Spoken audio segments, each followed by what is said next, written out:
Actually, I'm not really going to do an introduction. It's just, I think most introductions serve best when they kind of mumble a little bit to let you get prepared for the person that's going to be here. Ed Dorn, I think most of you are here because you know something of him. You don't need me to define where Ed's at for you. He's going to be reading from a new book that will be soon published. And that's really, I think, all an introduction needs to say is, here's Ed Dorn.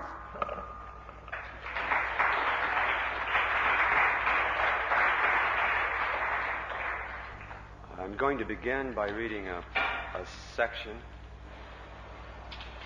from the fourth book of a long narrative poem called Gunslinger. It's kind of a provisional fragment or something, like everything else. It's called "The Poet Lets His Tongue Hang Down."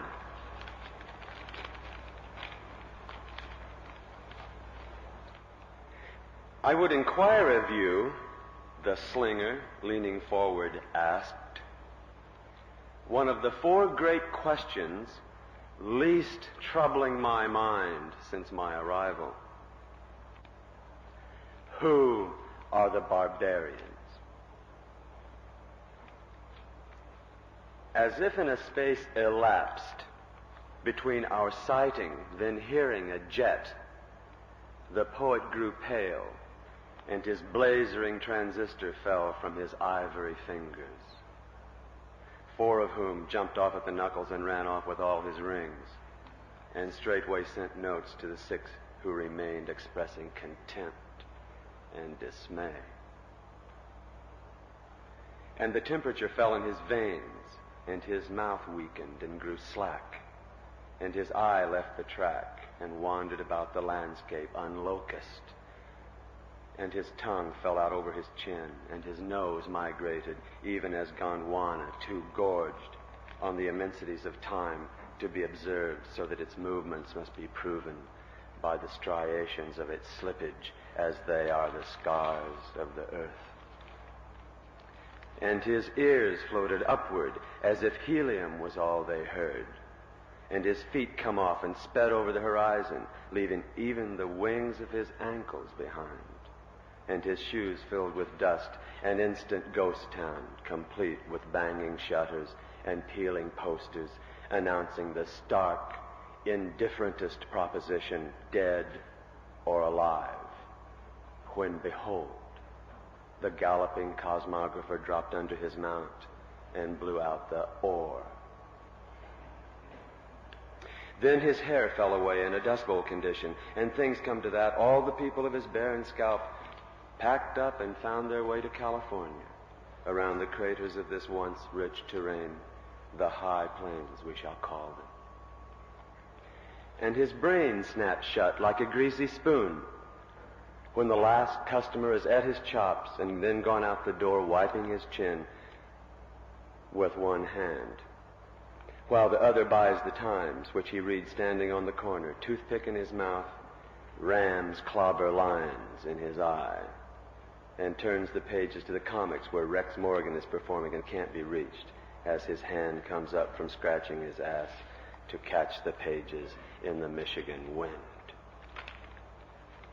But the poet's head was during this lapse busy with alterations, and when the job was done, the bang of hammers, the whine of bandsaws gone, and all the baffling pulled off, his head was a pyramid, the minimum solid. And his eyes came home trying to look like the trip had been a bore, when signs to the contrary were all over the floor. And he smiled, but the eye atop his pyramid would say no more.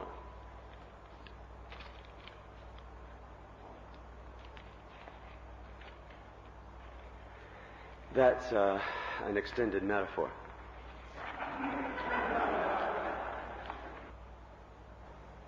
Well, okay, the book I'm reading now is called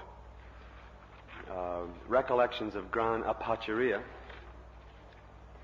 and it's a series of small portraits, and it's a kind of a situational analysis.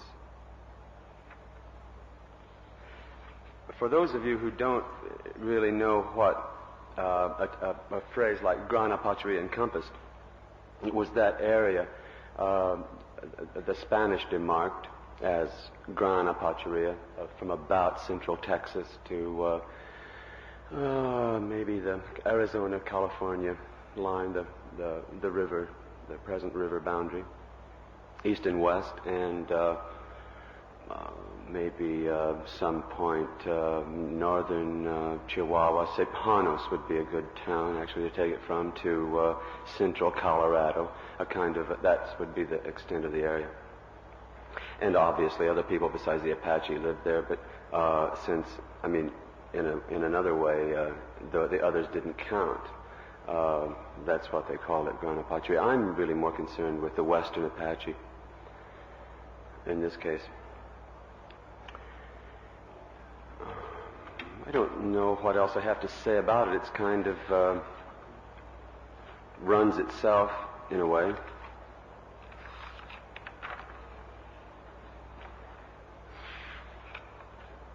So let me read, I'll read the first lines.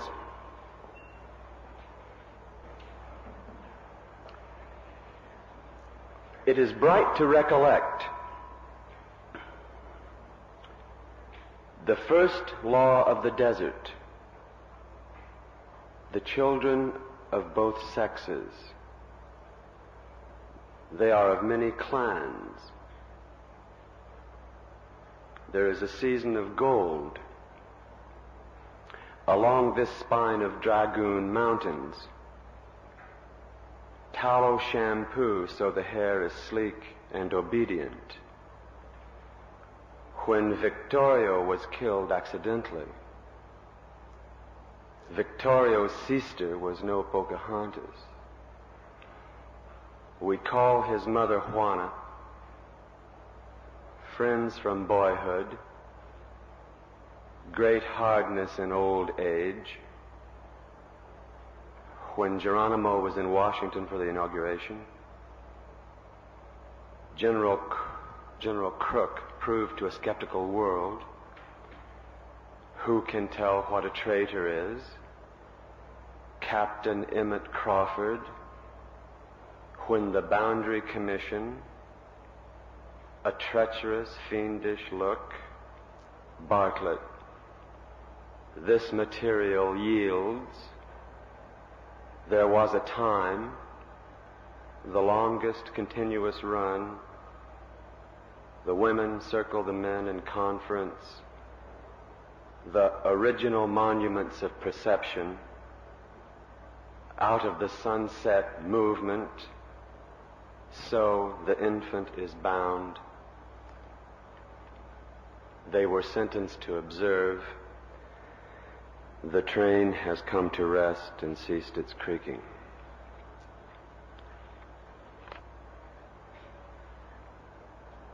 It is bright to recollect that the Apache were noble, not in themselves so much as in their ideas.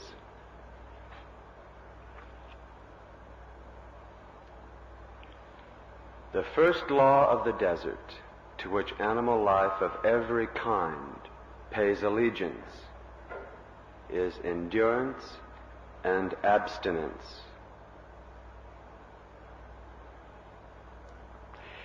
The children of both sexes had perfect freedom and were never punished. They were wired to the desert, and they were invisible in the mountains. They are of many clans. They usually take their names from the natural features of localities, never from animals. Victorio. There is a season of gold before the energy of a people comes to its ritual close. And this is a metaphor not satisfied by the minds. There is no call to mourn the death of Victorio. He was spared the trivial meanness of imprisonment and slavery. No principles generated by a moral quandary in time. And in fact, Apache heads were rather amused by Oklahoma. See the pictures of Geronimo's band riding in dormant automobiles or holding the biggest pumpkin. Yet his taste for death is the bitterness we find on our tongue when we consider La Gran Apacheria.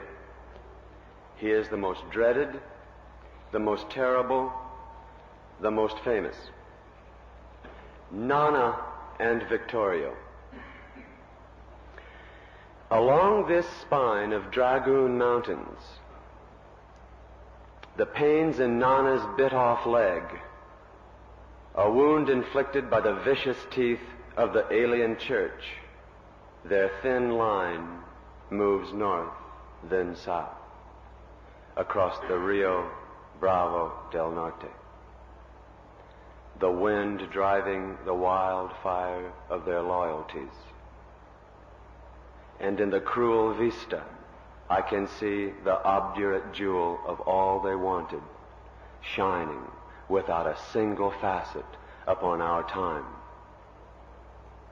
And yet the radiance marks everything as we unweave this corrupted cloth. Dress for war. Tallow shampoo so the hair is slick and obedient. Vermilion for the face and blue micaceous stone whose dust glitters weirdly. From a conejo deer, an inch-wide band of blood from ear to ear. Copper ore for green stripes. The best army field glasses with which to sweep Hades. The most absolute of the predatory tribes, Apache policy was to extirpate every trace of civilization from their province. Bounty time.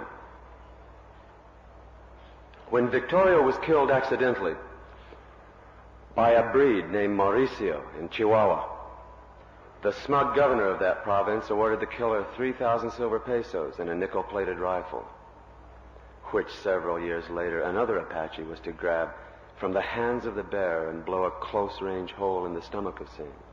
This was not the importance of Victorio's death. For at this point, Victorio's sister assumed joint command with Nana, then 80, of the incorrigibles, who flew back to Tejas to clean up the landscape.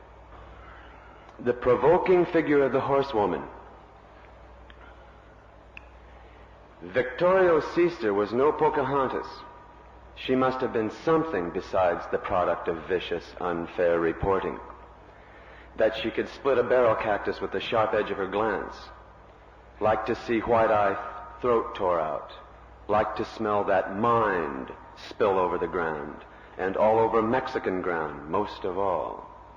Terrible dreams of Hannes, where Mangus lay out dying, and the Mexican surgeon under commission to save his life, or get that whole town burned down because it was old ground, where everything White-Eye policy strives for from the south to mix himself, Tom Mix, over the horizon in endless numbers, blue endless coats turned, like everything else in the present century, to something khaki looking vaguely like shit. Geronimo.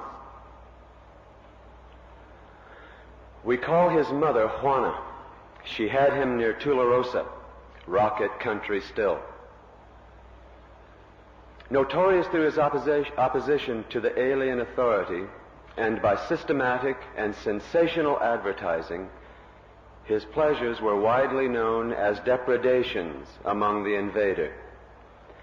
Eyes like two bits of obsidian with a light behind them. Who and Geronimo? Whoa and Geronimo. Friends from boyhood in Chihuahua and Arizona, perfecting their senses in the portable forge of summer, got down to the Mother Mountains, their obsessive democracy blown out at the points of control, crazy with permission, a noiseless ecstasy only they can hear, each man permitted more than a man can bear, against the true as steel military republicanism of the Norte Americanos. General Miles imagined that Geronimo didn't know the function of the heliograph. Non-I. Non-I. Great hardness in old age. He can be imagined straight from the flaking slopes. He can be imagined straight from the flaking slopes. A strong face, marked with intelligence, courage, and good nature, but with an understratum of cruelty and vindictiveness. He has received many wounds from the whites. Muchas gracias, amigos. In his countless fights with the whites. Muchas gracias, amigos. In each ear it was his pleasure to wear a huge gold watch chain. When Geronimo was in Washington for the inauguration of Roosevelt, he was interviewed at the Indian Hotel by S.M. Huddleston, his translator, at the Department of Agriculture. Geronimo signaled through George Ratton that he wanted to know where Huddleston lived, and was surprised and disappointed to learn that Huddleston lived in only one house, on only one street.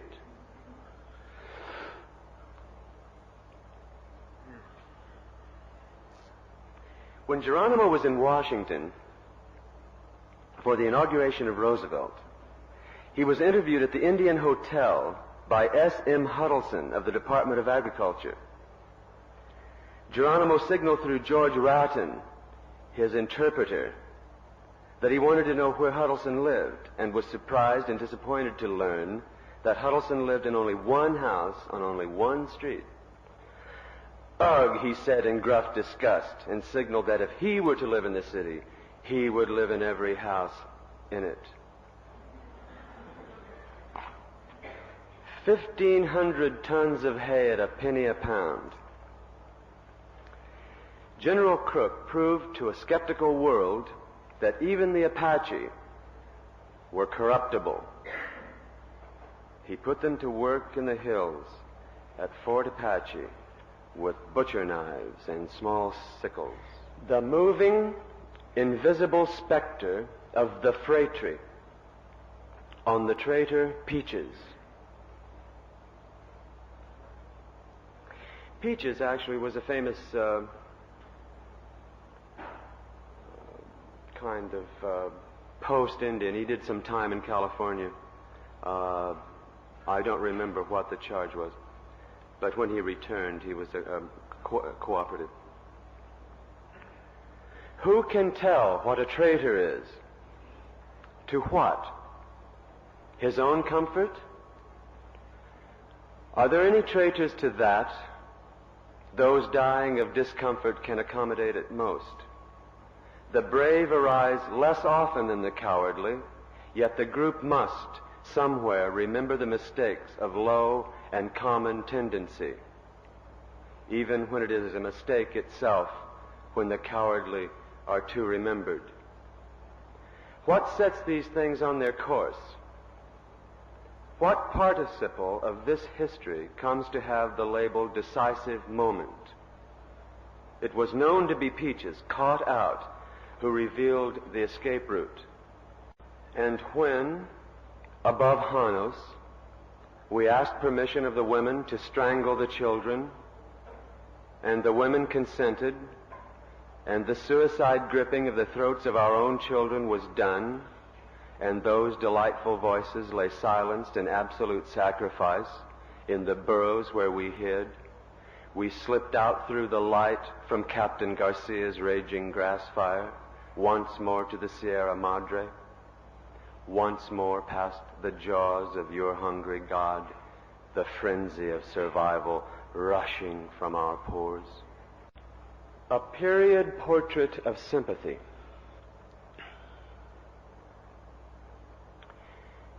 Captain Emmett Crawford, commander of Apache Scouts, is sated with German romanticism. His eyes are sunk deep in centuries of masturbatory introspection. On his chest, 2 ranks of buttons and a complicated rigging of braid. He has a dark, lost look in the style of Poe, and the Scouts love his weirdness. When the Boundary Commission, following Kearny's capture of New Mexico in 1846, arrived at Santa Rita, trouble arose, because naturally the miners had pushed some red-hot bayonets through the natives.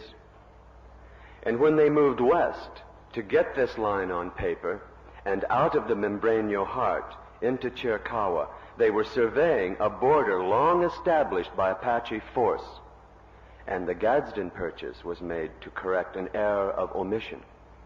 Assorted compliments. A treacherous, fiendish look, Bartlett. Some have a Chinese cast of countenance, Smart. More miserable-looking objects I never beheld, Fremont. Coal black eyes, Peters. Physically of slighter build than any Indians I've seen, Clum. Sont des beaux hommes, La Chapelle. Geronimo's the worst Indian who ever lived, General Miles. Tall, majestic in figure, muscular, Brant's mayor. Fine physical conformation, Foote. They live entirely by the chase, Delgado. Slim, very agile, features emotionless, flat, hair not unlike bristles, Bancroft. La Carne del Caballo, Velasco. They are said to be more fond of the meat of the mule than that of any other animal, Gregg. Reservations. Reservations.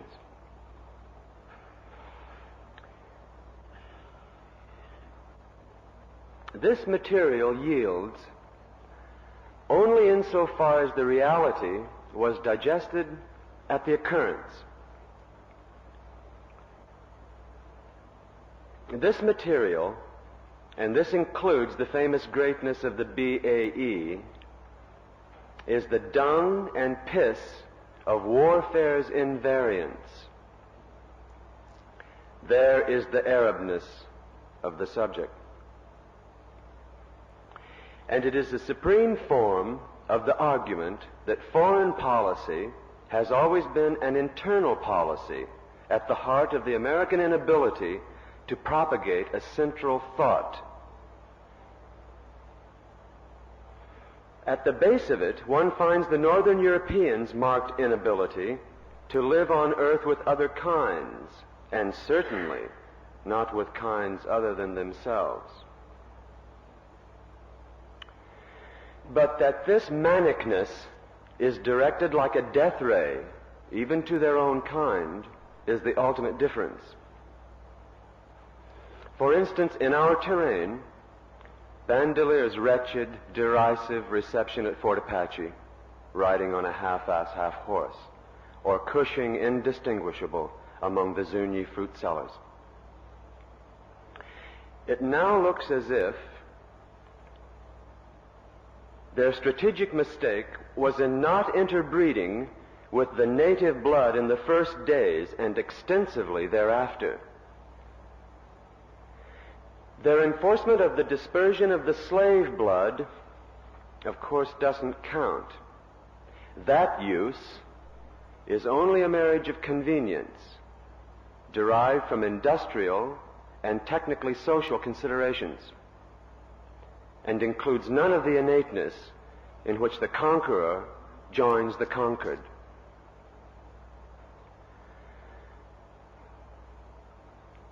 Love is corrupted by white-eye policy throughout the hemisphere where it is taken for necessity and where it must contend in a soil of distractions, always the conqueror waiting for the spaceship at the edge of the page and whose biggest footnote is an apocalypse prior to themselves. Those who have seen in this some higher, drier destiny of the person have seen it in the small alienations of the color-coded wires of the culture, but it isn't there. In this case, it is poco a poco in the fabrications of the air, turning back the sunlight, promoting the early return of the glacier, and it is also possibly, in line with our habitual craziness, absolutely nowhere.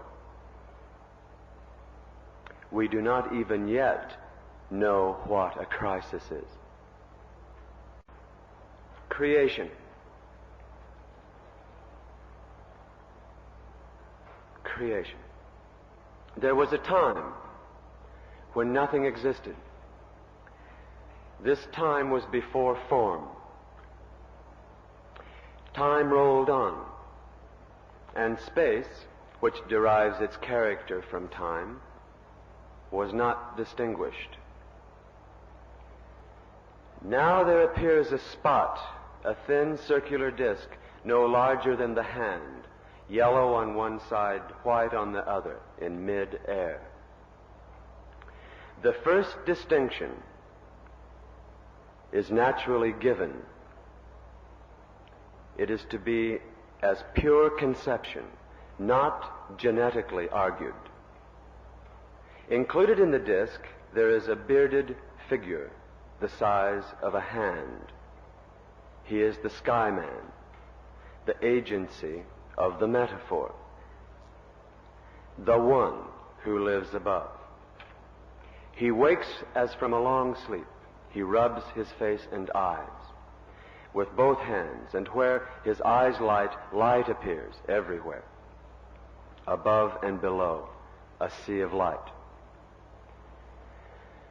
A glance to the east, light associated with black. The south, the full spectrum. The west, saffron.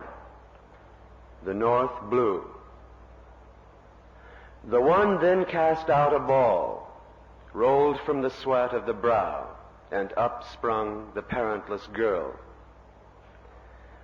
Woman created first out of a direct act of labor, not from some spare part. Night girl is the nucleus of the universe. Some other one then asked, "Where is the earth?"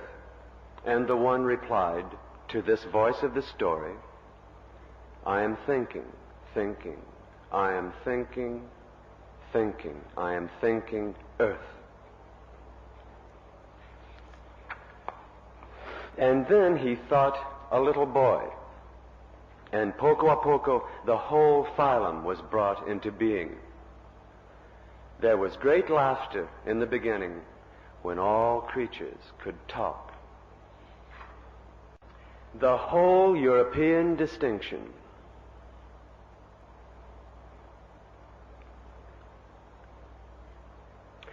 The longest continuous run of external resistance, the Apache Wars, without significant intermission from the 17th century onward, can only be attributed to the superiority of native over alien thinking.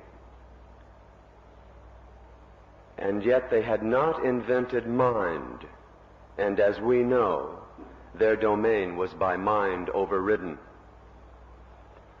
In all the treaties, the native assented to the thinking, and never, and have not yet discovered, the predictive mind. Personam. The women circle the men in conference. They speak like a loud annotation to every advance of thought.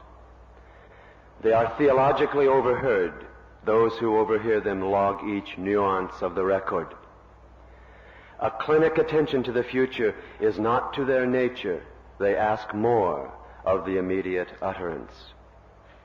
They have no mechanic of the future, and they are prepared to meet the animate. If now they lie dormant, they were by mind overcome. I have a mind is the highest mutation of force. The original monuments of perception are the play of light through the wall's membrane. Out of the sunset movement, out of the sunrise invasion. So, the infant is bound hand and foot to the cradle board, a platform with roof, balcony onto the world, shield to the sunlands. They began life in this manner, devoted to pure observation from head to knock, and of course without the petty distraction of their fingers waving pathologically at the future. Because it is from witness, they made no natural cause to fear the future. Their art was of cosmic physical proportion, the scale proposed for everything and reflected in their landform. Their leading ideas come directly from their landform. By the time they are let out, they have seen it first, from the frantic jog of escape to the just plausible image of the desert floor. And what is before them invites them to be ready. The slipping of the wheel. They were sentenced to observe the destruction of their world. The revolutionary implications are interesting. They embody a state which our still encircled world looks toward from the past. Immured in Florida. Immured in Florida.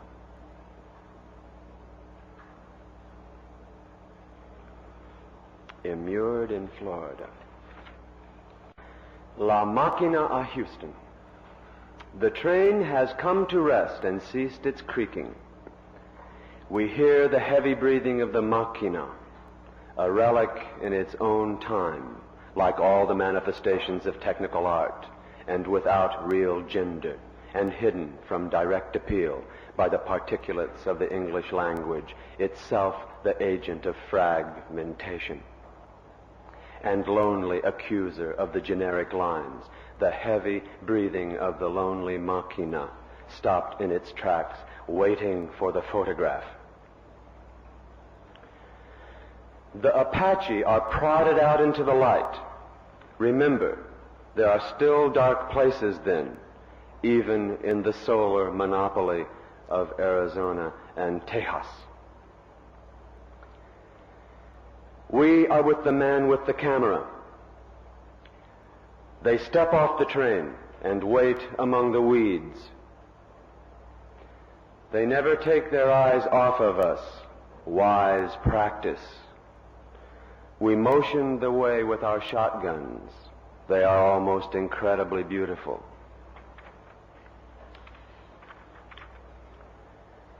We are struck and thrilled with the completeness of their smell. To them we are weird, while to us they are not weird. To them we are undeniable, and they stop only before that. They are like us, yet we are not like them, since we don't recognize that. We say one cannot have a piece of what is indivisible is natural Apache policy, where for us that is a philosophical implication. We are alike, but we see things from behind dissimilar costumes. The first principle of warfare. Where all of us is the army and they are the people. Precisely they step off the train, and this is an important terminal moment in the rush hour begun in this hemisphere. This is the moment before the leg irons. They look good. They look better than we do. They will look better than we look forever. We will never look really very good. We are too far gone on thought and its rejections. the two actions of a noose.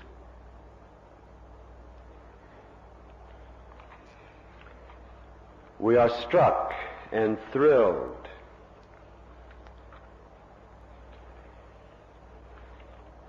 Natchez sits alone in the center because he is the elegant one among them. Hereditary, proper as a dealer, he is inherent and most summary of themselves. Supple, graceful, flexible hands, good-natured, fond of women. As the train moves off at the first turn of the wheel, with its cargo of Florida-bound exiles, most all of whom had been put bodily into the coaches, their 3,000 dogs, who had followed them like a grand party to the railhead at Holbrook, began to cry when they saw the smoking creature resonate with their masters. And as the machina acquired speed, they howled and moaned, a frightening noise from their great mass.